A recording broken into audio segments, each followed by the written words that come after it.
कभी सोचा है कि क्या आत्मा का होना सिर्फ एक आस्था का विषय ना होकर एक वैज्ञानिक हकीकत हो सकता है? आज हम एक ऐसे ही दावे की गहराई में उतरेंगे जो सीधा वैदिक ऋषियों के ज्ञान से हमारे सामने आता है। तो यह सिर्फ विश्वास की नहीं, बल्कि एक तरह के विज्ञान की बात है। आइए इसे समझते हैं। सारी कहानी की शुरुआत होती है इस एक पंक्ति से, ईश्वर अंश जीव अविनाशी। मतलब हम सब, चेतना का हर एक कण उस परम शक्ति का ही एक हिस्सा है, एक ऐसा हिस्सा जो कभी नष्ट नहीं हो सकता। अब ये कोई कविता या फिलॉसफी नहीं है, बल्कि वैदिक ऋषि इसे एक ऐसा सच मानते थे जिसे सीधे सीधे अनुभव किया जा सकता है। चलिए देखते हैं कैसे। देखिए, ऋषियों के लिए ये कोई मानने या न मानने वाली बात थी ही नहीं।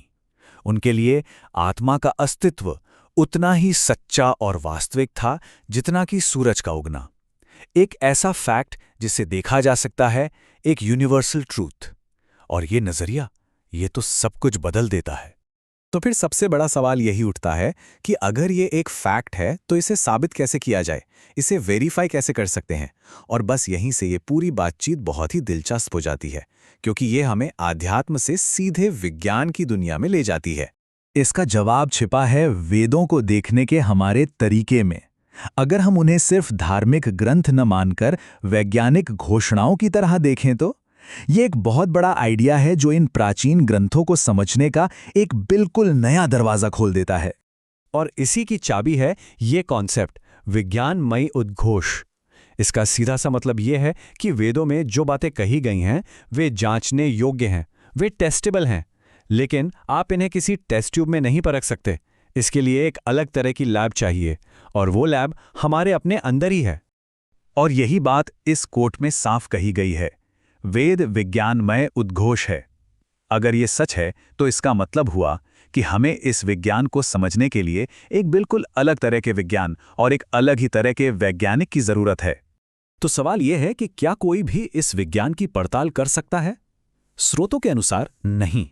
जैसे हर कोई क्वांटम फिजिक्स की गहराई में नहीं उतर सकता, ठीक वैसे ही इन वैदिक सत्यों को परखने के लिए एक खास तरह के रिसर्चर की जरूरत होती है। तो क्या खासियत होती है इन वैज्ञानिकों में? देखिए, इनके पास 3 मुख्य योग्यताएं होनी चाहिए। पहला, वे ऋषियों की प्राचीन परंपरा से जुड़े हों। दूसरा, वे ज्ञान के उस गहरे स्थल पर स्थापित हों जिसे विज्ञानमय जगत कहा जाता है। ये असल में परमाणु से लेकर विज्ञानमय कोश तक की यात्रा है। और सबसे जरूरी, उनके पास जागृत प्रज्ञा हो, यानी चेतना का एक बहुत ही विकसित स्तर। यहां पर फर्क को समझना बहुत जरूरी है। आज का विज्ञान बाहरी उपकरणों पर निर्भर करता है, माइक्रोस्कोप, टेलीस्कोप वगैरह। लेकिन वैदिक विज्ञान उस सबसे ताकतवर उपकरण का इस्तेमाल करता है जो मौजूद है, हमारी अपनी चेतना।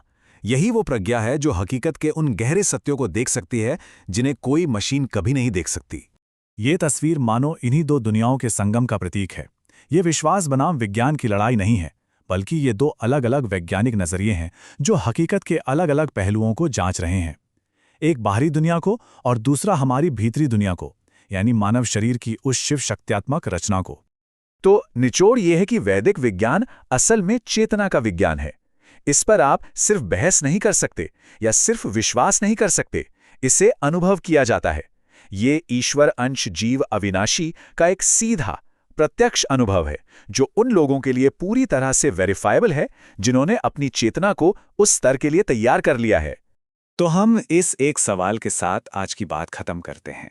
क्या हमारी अपनी चेतना ही इस ब्रह्मांड के रहस्यों को खोलने का सबसे बड़ा और आखिरी उपकरण है? क्या हो अगर सबसे बड़ी खोजें बाहर नहीं बल्कि हमारे ही भीतर हमारा इंतजार कर रही हैं? ये एक ऐसा विचार है जो विज्ञान की पूरी परिभाषा को ही चुनौती देता है।